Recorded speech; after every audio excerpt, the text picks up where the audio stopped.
I was 17 the summer we found the cave on my grandmother's property in eastern Kentucky. I have never told this story to anyone. Not my wife. Not a therapist. Nobody.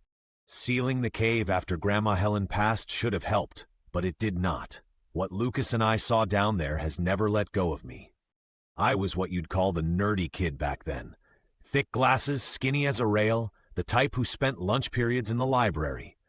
Every summer, my parents shipped me off to Grandma Helen's farmhouse in the foothills of the Appalachians, figuring the mountain air would be good for me. I remember stepping off the bus, the humid air wrapping around me like a warm, heavy blanket. The scent of wildflowers mingled with the musty smell of old wood as I approached the house. The house was everything a city kid like me thought was cool about the country.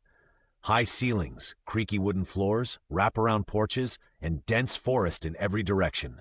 The nearest neighbor was Lucas's family, and their place was nearly a mile down the dirt road. Past that, nothing but trees and hollers until you reached the county highway. Lucas was a year younger than me, and he was everything I wasn't. He could fix engines, hunt, fish, and navigate the woods like he'd been born to it. Where I was pale and awkward, Lucas was sun-darkened and confident. Where I worried about everything, Lucas just did things. "Mark, you worry too much," he'd say when I hesitated at creek crossings or complained about spider webs. "It's just the woods. Ain't nothing out here gonna hurt you." That summer, we were both restless in the way teenagers get when the days are long and the possibilities seem endless. We found it in the third week of July, during a brutal heat wave that made the air shimmer and even drove the birds into shade. "Man, there's got to be something we ain't explored yet," Lucas said, wiping sweat from his forehead with the back of his hand.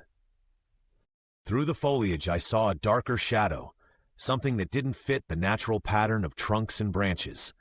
It was a gaping maw in the hillside.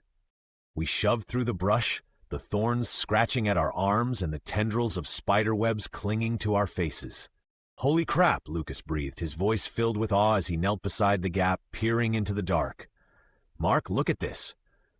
The opening vanished into blackness, a cool breeze drifting out with the smell of damp earth and something I couldn't place, something ancient and forgotten.